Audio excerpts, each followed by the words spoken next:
The Prime Minister announcement is basically to announce that 8 years have gone for the GST, and we have a lot of experience. Collections have improved.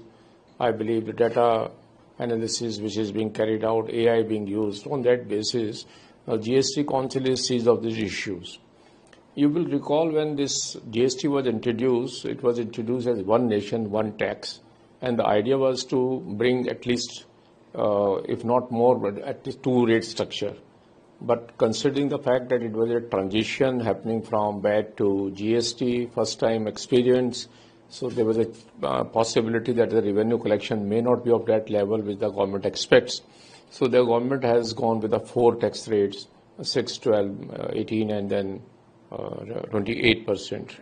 Now I believe after 8-year experience, the thought process is that we should try to reduce this number of tax rates.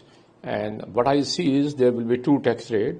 One is the standard rate, which will be worked out between, I believe, somewhere between 12 to 18, in between the rate will be worked out.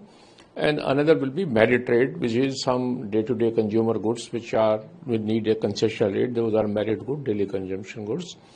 And then there will be a third, is a special rate, which is a demerit good, which we call luxury item, etc. So this is a big reform so far the rate structure is concerned.